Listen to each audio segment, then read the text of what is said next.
नमस्कार प्यारे साथियों, मैं मोनू चौधरी। ज्योग्राफी की इस ऑनलाइन जर्नी में आपका हार्दिक स्वागत है।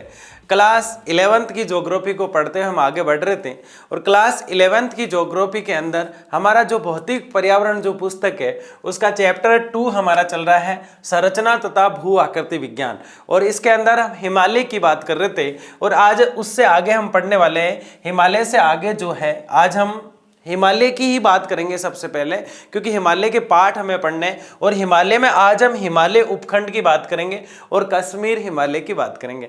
मैं जानता हूं कि आप थोड़े नाराज से हैं, पिछले 2 दिन से क्लास नहीं हो पाई। इसका सबसे बड़ा कारण यह था कि मेरा पेपर था, टीचर का पेपर था राजस्थान में, उसको मैं देने गया। और खुशी की बात यह है कि उस पेपर के अंदर हमारी जो 11th क्लास की ज्योग्राफी है, इससे ज्योग्राफी के 10 क्वेश्चन आते हैं, जिसमें से 7 क्वेश्चन जो थे सीधे सीधे हमारी 11th क्लास की ज्योग्राफी से उठाए गए थे। तो मैंने आपको पहले ही बताया कि आप यूपीएससी तक की तैयारी करोगे ना, वहां तक ज्योग्राफी, नीचे के जितने भी एग्जाम होते हैं सब में ज्योग्राफी का पार्ट जो देखने को मिलता है वो 11th क्लास का मिलता है। इसलिए हमें एक छोटी छोटी चीज को बहुत शानदार तरीके से लेकर चल रहे हैं ताकि हमारा विजन क्लियर हो जाए और ज्योग्राफी एक ऐसा सब्जेक्ट बन जाए कि नींद में भी कोई पूछे कि हिमालय किधर है, नदी कौन सी निकलती है, क्या मामला है, सब कुछ आप बता दो। तो आप लोगों के कमेंट देखें, आप लोग काफी परेशान थे, 2 दिन से क्लास नहीं आ पाई। तो इसका सबसे बड़ा कारण क्या था मैंने आपको बताया। दूसरा, स्वास्थ्य भी आपने देखा थोड़ा डिस्टर्ब था, मैं जो लास्ट क्लास हुई उसमें मैंने बताया था आपको।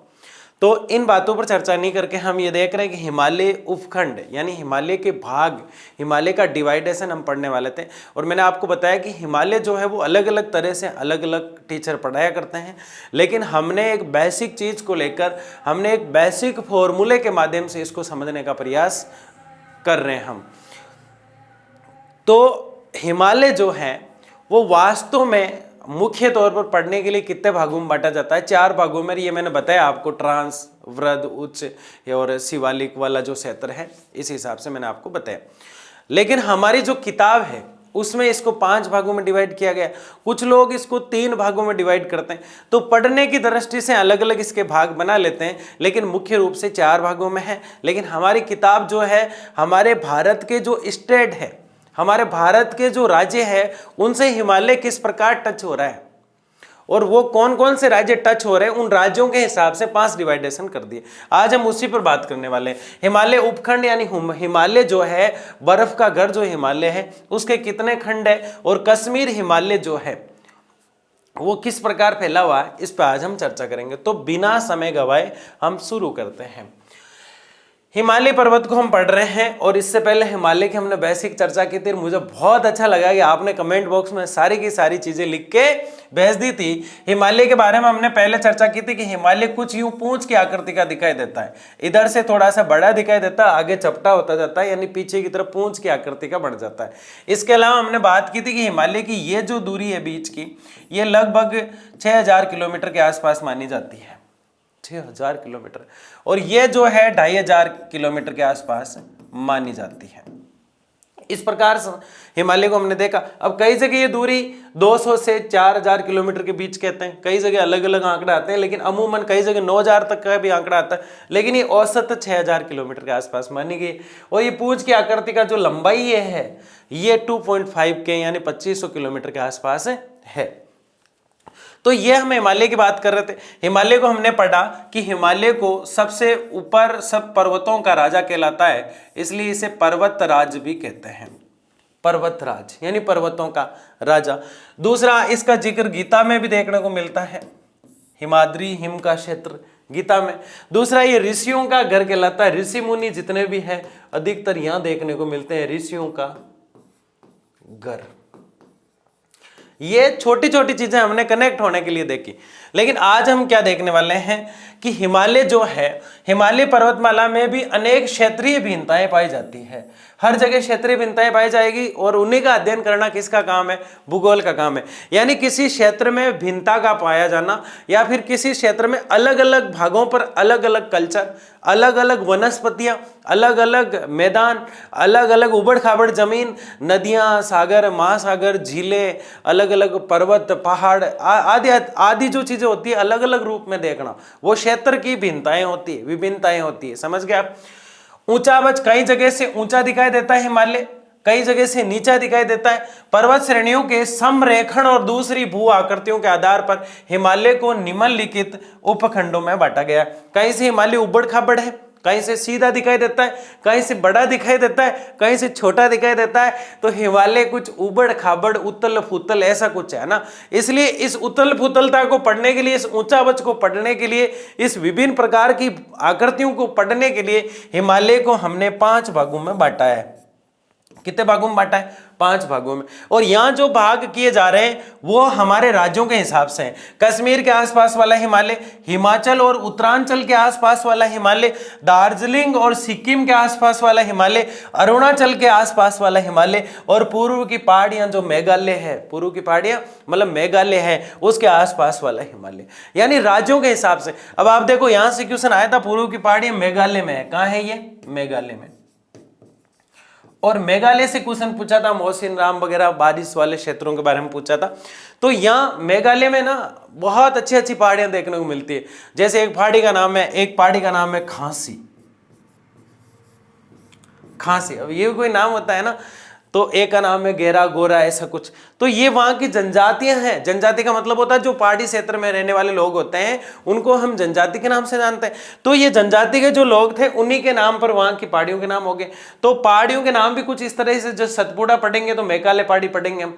तो वो सब पहाड़ियों के जो नाम है वहां की स्थिति के आधार पर, वहां के लोगों के आधार पर, वहां के पहनावे के आधार पर, वहां के खान पान के आधार पर, वहां के जाति के आधार पर, धर्म के आधार पर भी कई बार नाम इनके रख दिए जाते हैं। तो मेघालय पूर्वांचल क्षेत्र है और उसको भी हम पढ़ेंगे। लेकिन पूर्वी पहाड़ियां यानी पूर्वांचल, यानी पूर्व का घर, आंचल मतलब घर कहा गया यहाँ पे।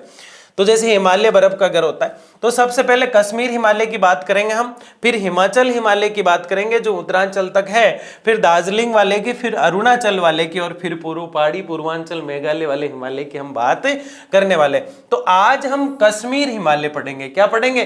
कश्मीर हिमालय। ट्रांस हिमालय में आता है जो भाग। ट्रांस हिमालय का मतलब होता है पीछे का भाग जो हिमालय का दिखाई नहीं देता, जैसे मेरी पीठ। तो ट्रांस हिमालय के भाग को आज हम पढ़ने वाले। अशोक कुमार देवासी करके एक बच्चा है, उसको एक बहुत बड़ा डाउट हो गया, वो हर जगह कमेंट किए जा रहा है। उसको डाउट ये है कि सर आपने बताया कि 380 करोड़ वर्ष पूर्व इस प्रकार से पृथ्वी उत्पत्ति हुई और मानव की उत्पत्ति हुई और जीवन जो है, पृथ्वी जो है वो 46 करोड़ वर्ष। तो सबसे पहले तो वो 460 करोड़ है। क्या है वो? 460 करोड़ है और वो 380 करोड़ है। अब मुझे बताओ, पहले पृथ्वी आया मानव, पहले पृथ्वी आई फिर उस पे मानव आया, तो 460 करोड़ वर्ष पूर्व पृथ्वी आई तो 380 करोड़ वर्ष पूर्व उस पे मानव आ गया, है ना। और भूगोल में कुछ आंकड़े इधर उधर मैंने आपको पहले ही बताया कि 380 करोड़ पहले मानव आया, उससे पहले पृथ्वी आ गई 460 करोड़ वर्ष पूर्व, जिसको 46 कह रहे थे हम, 360 करोड़ वर्ष पूर्व। तो अब आप बताओ 460 करोड़ वर्ष पूर्व पृथ्वी और 380 करोड़ वर्ष पूर्व मानव। अब बताओ, आप करोड़ों की बात कर रहे हैं। भूगोल में 4-5 साल 10 साल 100 साल शतक तो कोई मायना ही नहीं रखता, बहुत लंबी कहानी है। तो ये अशोक का क्वेश्चन था, तो अशोक का ये डाउट क्लियर हुआ है ना। तो ये आज हम पढ़ क्या रहे हैं? कश्मीर या उत्तरी पश्चिम हिमालय पढ़ रहे हैं। और इस हिमालय की सबसे बड़ी खासियत क्या है? पूरे हिमालय की अगर मैं खासियत बताऊं तो उसमें सबसे महत्वपूर्ण भाग है ट्रांस हिमालय। कौन सा हिमालय? ट्रांस हिमालय। सारे महत्वपूर्ण है। ट्रांस हिमालय जो है ये हमारा भारत है। सबसे पहले एक बेसिक चर्चा आज हम जो पढ़ने वाले हैं उस पर कर रहे हैं। ये भारत का हमारा ऊपरी जो हिस्सा है, इस प्रकार से यूं दिखाई देता है। यहां पहाड़ियां देखने को मिलती है। यहां सबसे पहले एक बहुत बड़ी पहाड़ी है, ये वाली, इस प्रकार से ऐसे। इसके बाद एक और यहां पहाड़ी है इस प्रकार से, और इसके बाद और यहां पहाड़ी है इस प्रकार से। ये भारत का जम्मू वाला क्षेत्र जो है उसकी हम बात कर रहे हैं, कश्मीर वाले क्षेत्र की। यहां आपको एक झलक याद रखना है। क्या याद रखना है? झलक। यानी कि झलक से क्या याद रखना है? सबसे पहले यहां जो पहाड़ी है उसका नाम है जास्कर। क्या नाम है उस पहाड़ी का? जास्कर। सबसे पहले वाली पहाड़ी का क्या नाम है भाई? जास्कर नाम है। क्या नाम है? जास्कर। इसके बाद जो ये वाली पहाड़ी आपको दिखाई दे रही है, इतनी दूर तक की देखने को मिलती है, इसका नाम है लद्दाख पहाड़ी क्षेत्र। लद्दाख, लद्दाख पहाड़ी क्षेत्र। अब कौन सा बचा? कैसे क्या होगा? काराकोरम श्रेणी, ये वाली जो है काराकोरम काराकोरम श्रेणी, काराकोरम श्रेणी। अब जो काराकोरम श्रेणी, ये तीनों जो मैंने लिखी है झलक से याद रखना आपको। कैसे याद रखना है? झलक। अब कमेंट बॉक्स में चिपकाना है झलक, है ना। झलक दिखला जा वाला गाना नहीं है यहाँ पे, है ना। आजा आजा झलक दिखला जा से तीनों पहाड़ियां याद हो जाती है, होती है कि नहीं होती है? तो जास्कर, लद्दाख और काराकोरम है। अब इसके अलावा भी ढेर सारी पहाड़ियां देखने को मिलती है। अब जो काराकोरम है, काराकोरम जो श्रेणी है, वहां हमारी भारत की सबसे ऊंची चोटी देखने को मिलती है। तीनों ही भारत में, है ना। K2 जो चोटी है भारत की सबसे ऊंची, हिमालय की सबसे ऊंची जो चोटी है माउंट एवरेस्ट है, कोई डाउट नहीं है ना, माउंट एवरेस्ट। और ये आप सबको याद हो गया था, कमेंट बॉक्स में देखा मैंने। इसकी जो ऊंचाई है 8,848, कितनी है? 8,848। फिर आपको डाउट नहीं होना चाहिए क्योंकि मीटर है ये, और फिर आपको डाउट नहीं होना चाहिए क्योंकि कई जगह ये 50 भी आता है, 8,850 भी लिखा हुआ रहता है। लेकिन जो K2 गोडविन आस्टिन के नाम से जानी जाती है, K2 जो है उसकी ऊंचाई है 8,611 मीटर। ये इस प्रकार से। अब यहां जो पहाड़ियां आगे आती है, ये तिब्बत का क्षेत्र शुरू हो जाता है। यहाँ किसका क्षेत्र शुरू हो जाता है? तिब्बत का क्षेत्र। ये तिब्बत क्षेत्र शुरू हो जाता है यहां से। तिब्बत एक पहले स्वतंत्र राष्ट्र हुआ करता था, फिर चाइना ने उस पर कब्जा कर लिया, तो ये चीन का क्षेत्र, ये तिब्बत का क्षेत्र शुरू हो जाता है। फिर इधर हम आते रहते हैं भारत में, आगे तो अरावली वगैरह आ जाती है, फिर इधर सतपुड़ा आ जाता है। एक एक चीज को आगे हम इसलिए नहीं बढ़ रहे हैं क्योंकि अभी हम सिर्फ किसकी बात कर रहे हैं? कश्मीर और उत्तरी पश्चिमी हिमालय की। ये जो हिमालय है, इस पे ये तीन पहाड़ियां मेन दिखती है। लद्दाख दिखती है, जास्कर दिखती है, और काराकोरम श्रेणी हमें देखने को मिलती है। इसके अलावा ये काराकोरम श्रेणी और ये जो क्षेत्र है आपका तिब्बत के इसके बीच वाला, यहां से मानसरोवर झील का नाम आप बार बार सुने होंगे। मानसरोवर झील जो नदियों का उद्गम स्थान रही है, कई नदियों का, जैसे ब्रह्मपुत्र है, सिंधु है, वो सब यहां से निकला करती है। वो सारी नदियां कहां से निकला करती है? यहां से निकला करती है। तो झलक याद रखना है। अब तक क्या याद रखना है? झलक, है ना। तो झलक से जास्कर, लद्दाख और काराकोरम लिखो। जब कैसे लिखना है? नीचे से लिखना शुरू करना है, पहले जय, फिर लय, फिर का। झलक का मतलब का करना है काराकोरम को। तो झलक लिखने के टाइम ऐसे करना है, ऐसा नहीं कि आप जय से ऊपर जास्कर कर दो, फिर लद्दाख कर दो और फिर काराकोरम। नहीं, मैंने ट्रिक को ऐसे सेट किया ताकि आपको याद हो जाए। अब आगे देखिए। अब हिमालय जो है, जो हम पढ़ रहे हैं, ये जो पार्ट है ट्रांस हिमालय की बात करता है लगभग, जो 4 बात हम कर रहे थे। लेकिन हम इसको बांट कैसे रहे? हम कश्मीर के हिसाब से पढ़ रहे हैं। अब जो ये हिमालय है, वैसे तो हिमालय लगभग ही गोंडवाना लैंड का हिस्सा है, तैतीस सागर का हिस्सा है। तैतीस सागर अवशिष्ट पदार्थों से, सेडिमेंट से बना है अधिकतर। अब ये जो एरिया है, ये जो क्षेत्र है, ये वनस्पति कम मिलती है इसमें। क्या मिलती है? कम वनस्पति इसमें बहुत कम देखने को मिलती है। दूसरा, पर्यटकों के लिए बहुत आकर्षण का केंद्र है, पर्यटक बहुत घूमने आते हैं। यहाँ ठंड बहुत ज्यादा होती है, ये कोई बताने की बात नहीं है, ठीक है। अब एक एक पॉइंट, लगभग 15 पॉइंट मैंने बनाए हैं, जिससे आपको जो हिमालय हमारा कश्मीर वाला है वो एकदम मस्त हो जाएगा। देखिए कैसे। इसमें अनेक पर्वत श्रेणियां हैं। अब हिमालय बर्फ का घर पड़ रहे हैं और हिमालय पर्वत है, तो पर्वत श्रेणियां होगी कि नहीं होगी? तो बताओ, हमने किसी पर्वत श्रेणी की बात की? हमने लद्दाख की बात की, हमने जास्कर की बात की, और हमने काराकोरम की बात की। किसकी बात की? काराकोरम की बात की हमने। तो ये 4 जो आपको पीर पंजाल भी है, इसमें पीर पंजाल भी दिखाई देती है। तो ये जास्कर आपको याद रखना है, लद्दाख आपको याद रखना है, काराकोरम याद रखना है, और पीर पंजाल याद रखना। वो इतनी महत्वपूर्ण नहीं है भारत की। अब कोई भी कभी भी पूछे जास्कर, लद्दाख और काराकोरम हिमालय की किस श्रेणी में आती है, तो आप आंख बंद करके नहीं बताना है, खोल के बताना है। क्या करना है? आंखों को खोल के बताना है, आंखों में आंखें डाल के बताना है कि वास्तव में ये तो जम्मू कश्मीर वाले क्षेत्र की है ना। उत्तरी पूर्वी हिमालय का भाग एक ठंडा मरुस्थल है। उत्तरी पूर्वी यानी कि हिमालय जो है ये भारत है। जैसे मान लिया जाए मैं पूरा भारत हूँ थोड़ी देर के लिए, ये ऊपर वाला हिस्सा यूं दिल बनाता हुआ है ना, ठीक है। ये साइड में मेघालय वो लटक रहे हैं ना, तो नीचे से वी शेप इस प्रकार से है ना। तो मैं मान लिया जाए थोड़ी देर के लिए भारत हूं, तो हिमालय यूं है मेरे, यूं इस प्रकार से तिरछा है। आगे पूंछ क्या करते हो जाएगा, यहाँ बड़ा होगा है ना, यहाँ बड़ा दिखाई देगा। वो बड़ा वाला भाग जम्मू कश्मीर, ऊपर हमारे भारत हूं मैं मान लो, तो ऊपर वाला जो भाग है वो क्या कहलाता है? क्या कहलाता है? कश्मीर वाला क्षेत्र है तो उससे टच होती है जास्कर, लद्दाख और पीर पंजाल और काराकोरम, है ना। कि सर पीर पंजाल को बीच में क्यों डाल रहे हो, हमारी झलक जो है वो गड़बड़ हो जाएगी। तो उत्तरी पूर्वी हिमालय, उत्तरी पूर्वी का मतलब है, नक्शे में देखो हमेशा आप कंफ्यूज हो जाते हैं, नक्शे में हमेशा ऊपर की तरफ होता है उत्तर और नीचे की तरफ होता है दक्षिण। दूसरा, इस तरफ होता है पूर्व और इस तरफ होता है पश्चिम। अब आप वीडियो को चाहे इधर मुंह करके देख रहे हैं तो वहां आपको कंफ्यूजन क्रिएट हो जाता है, यार सर पूर्व इधर किधर बता रहे हैं, पश्चिम इधर किधर बता रहे हैं, इधर पश्चिम बता रहे हैं तो पश्चिम ही है, इधर पूर्व बता रहे हैं तो पूर्व ही है, हमारा तो सूर्य उधर इधर। मैं अभी इधर हाथ करूंगा ना, आप किधर मुंह करके वीडियो देख रहे हो उसमें उधर दिखाई देता है, ठीक है ना। तो हमेशा उत्तर होता है, ठीक है ना, ऊपर की तरफ, और नीचे दक्षिण, इसमें कोई डाउट नहीं होता, पूर्व और पश्चिम में डाउट होता है, ठीक है ना। तो उत्तरी पूर्वी हिमालय का एक ठंडा मरुस्थल है। वृद्ध हिमालय व पीर पंजाल के बीच कश्मीर घाटी है, वृद्ध हिमालय और पीर पंजाल के बीच कश्मीर की घाटी है। तथा डल झील है, बहुत महत्वपूर्ण झील है ये डल झील, बहुत प्यारी झील है ना, ठीक है। कश्मीर हिमालय करेवा के लिए प्रसिद्ध है। भाई करेवा क्या आ गया गुरुजी, ये तो सुना ही नहीं हमने, करेवा क्या है। अरे अवशिष्ट पदार्थ नहीं होते, ये तो आपको ज्योग्राफी कंफ्यूज करती है ना, कभी क्रेटर बताती है, कभी छिद्र बताती है, कभी काल्डेरा बताती है, पता नहीं क्या क्या बताती है ना।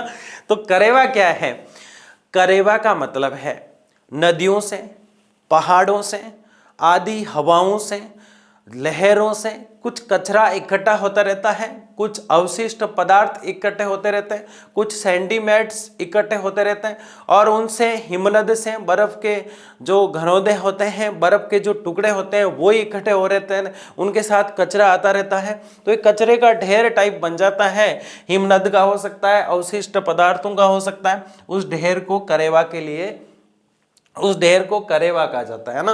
तो कश्मीर हिमालय जो है ना ऐसे ही बना हुआ है, सारी चीजें इकट्ठी आके होती गई। वैसे हिमालय नया है या अरावली, ये क्वेश्चन आपके लिए है ना।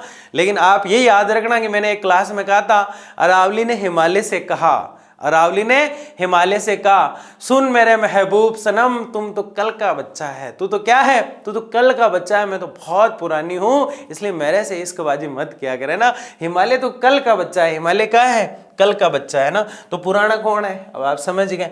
कश्मीर हिमालय करेवा के लिए प्रसिद्ध है। किसके लिए प्रसिद्ध है, करेवा क्या होता है, सेंटीमेंट्स जो होते हैं, अवशिष्ट पदार्थ जो होते हैं, उनके ढेर से करेवा का निर्माण होता है। आगे बढ़ते हैं। कश्मीर हिमालय में जाफरान, ये क्या है भाई, जाफरान की खेती होती है। गुरुजी क्या है जाफरान, है ना। जाफरान क्या होता है, केसर का नाम सुना, सेफ्रोन का नाम, ये देखो भैया ना, ये केसर, केसर को ही क्या कहते हैं, जाफरान। हालांकि थोड़ा अलग होता है, इसी में से निकलता है, ये जो पत्ती दिखाई देती है ना, इसके बीच में से निकाला जाता है जाफरान को। दूध वगैरह में आप काम में लेते हैं केसर को, सेफ्रोन का ना, सेफ्रोन, केसर, जाफरान कुछ भी कह दो। जाफरान थोड़ा सा अलग दिखाई देता है लेकिन इसी का भाग है ना। तो जाफरान इसके बीच में से थोड़ा कठोर सा भाग होता है, उससे निकाला जाता है। अब ये बहुत महत्वपूर्ण चीज है केसर, आपको पता है ये 1 ग्राम में बहुत महंगी आती है ना। कहते हैं 1 बीघा के अंदर आपने अगर केसर बो रखी है तो मुश्किल से कितनी होती है, 10 किलो के आसपास, 10 kg के आसपास इतनी होती है। 1 ग्राम की वैल्यू लगभग 400-500 रुपये होती है, बहुत महंगी होती है। कैसे ना, दूध में डाल के पिया जाता है, चेहरे पे चमक आ जाती है, क्या आ जाती है, चमक आ जाती है।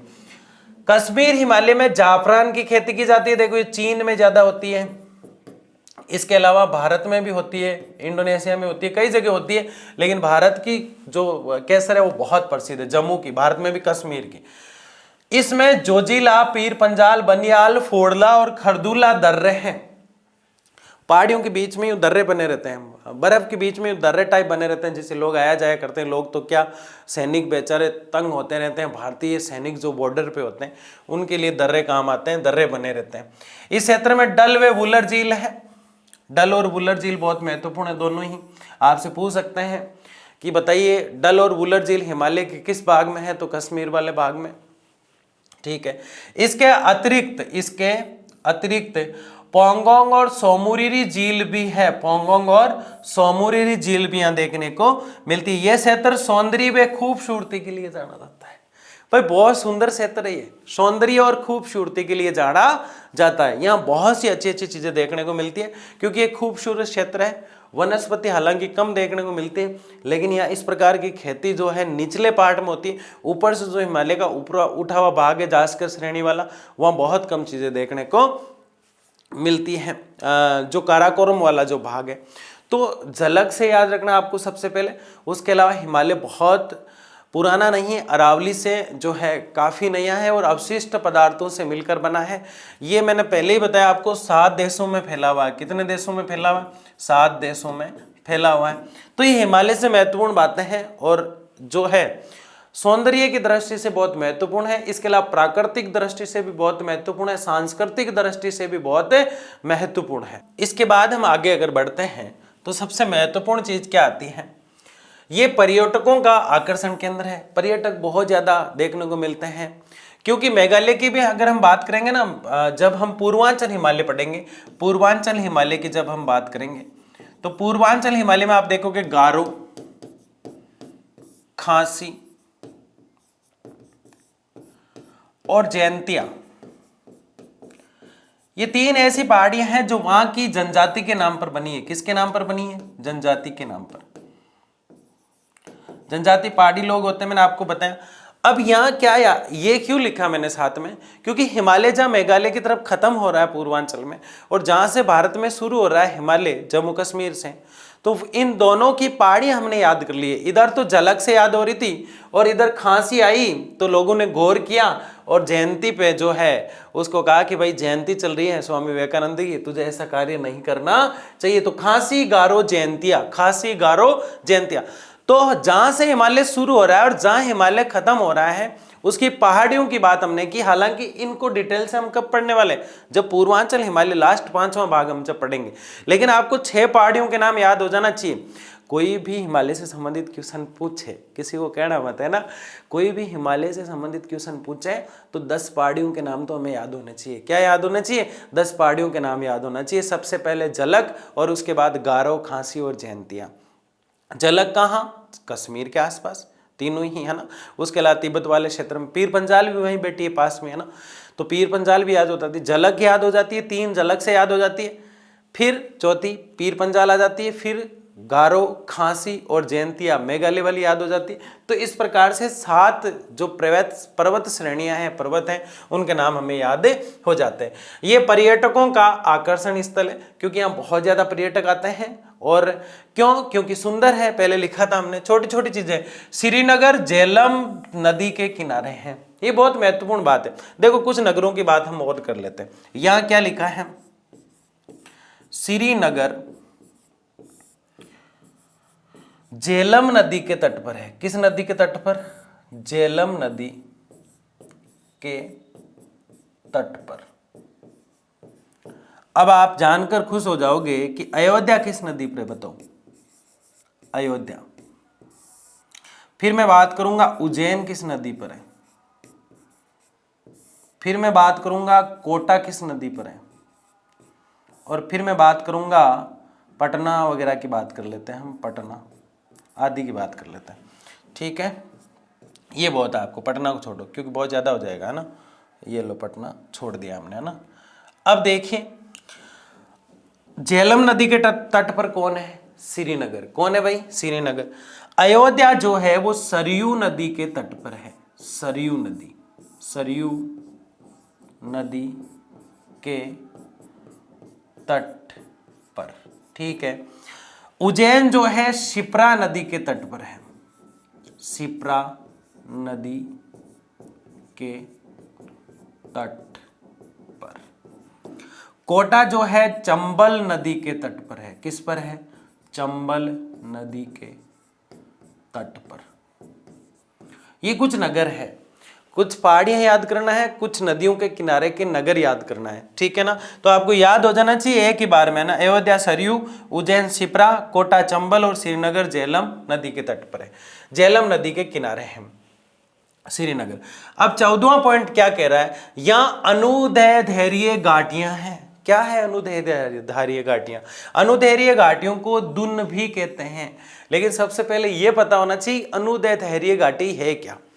देखो कुछ एल प्रकार की घाटी बन जाती है। कैसी घाटी बन जाती है? एल आकार की घाटी।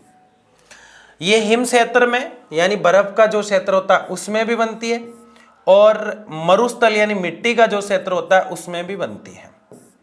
हिम में भी बनती है और मरुस्थल में भी बनती है एल आकार की। अब हिम में जो बनती है वो बर्फ का यूं भाग टूटता जाता है और आगे की तरफ एक घाटी नुमा आकृति बन जाती है एल टाइप की। किस टाइप की? एल टाइप की। उसको अनुदैर्ध्य घाटी कहते हैं। अनुदैर्ध्य घाटी इसको कहा जाता है, क्योंकि ये एल आकृति की बन जाती है। अब बर्फ के टुकड़ों से एल आकृति बनती है जब तो अनुदैर्ध्य बर्फ वाली घाटी है, और जब मरुस्थल मिट्टी वाले क्षेत्र में, मिट्टी जब मरुस्थल वाला भाग पड़ेंगे भारतीय मान मरुस्थल, तो मिट्टी वाले क्षेत्र में अगर ये बन जाती है तो वहां पे एल आकृति किससे बनेगी? बर्फ तो वहां है नहीं, तो वहां तो मिट्टी से बनेगी। तो मिट्टी से जब बनती है तो इसको बालू का स्तूप के नाम से जाना जाता है।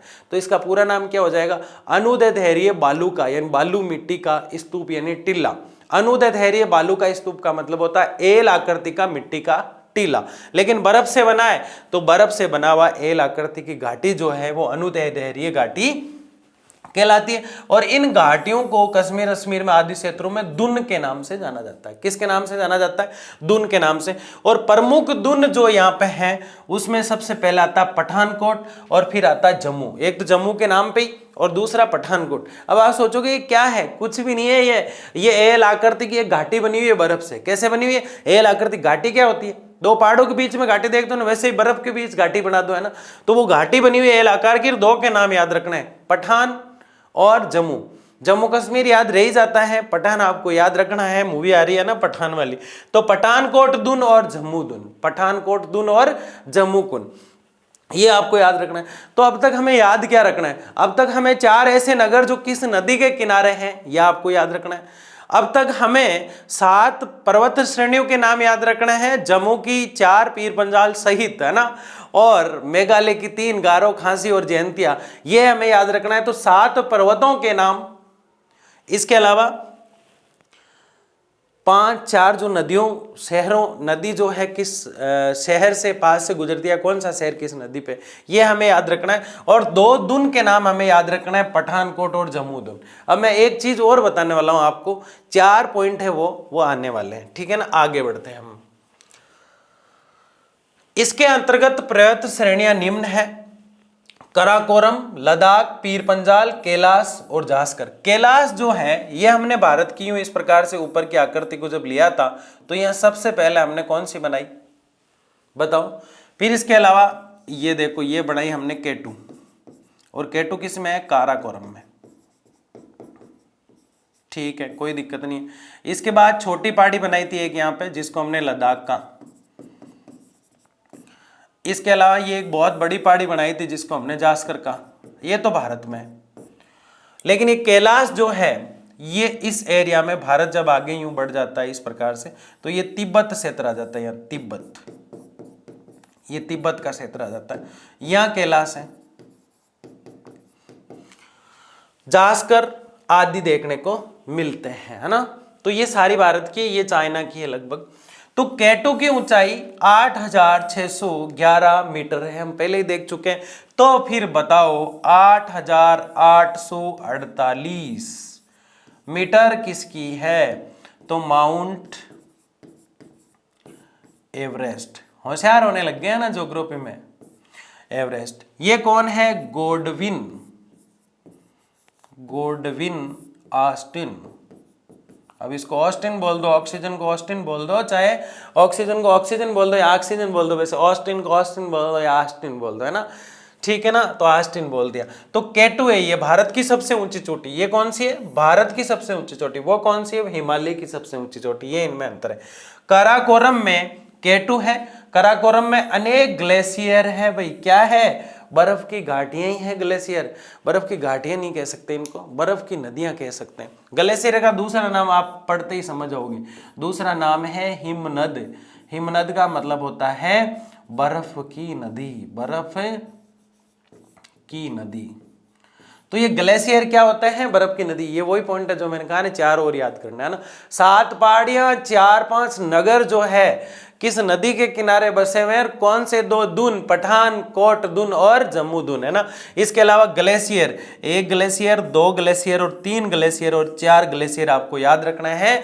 हिमनद बर्फ की नदी है और इसमें ये ग्लेशियर देखने को मिलते हैं, जिसमें हमारी किताब में 2 के नाम है लेकिन हम चारों ही ले आए ताकि आगे पढ़ना ही ना पड़े। सबसे पहले सियाचिन ग्लेशियर। सियाचिन ग्लेशियर का नाम सबने सुना है। कितना लंबा है? 72 किलोमीटर। कितना है भाई? 72। तो सबसे पहले सियाचिन ग्लेशियर, फिर बीमाको ग्लेशियर, 63 किलोमीटर, फिर वाल्टोरो ग्लेशियर 62 किलोमीटर और फिर हिस्पर ग्लेशियर। कौन सा है? हिस्पर ग्लेशियर, है ना। तो सिब्बी बाही ऐसे याद रख लेना,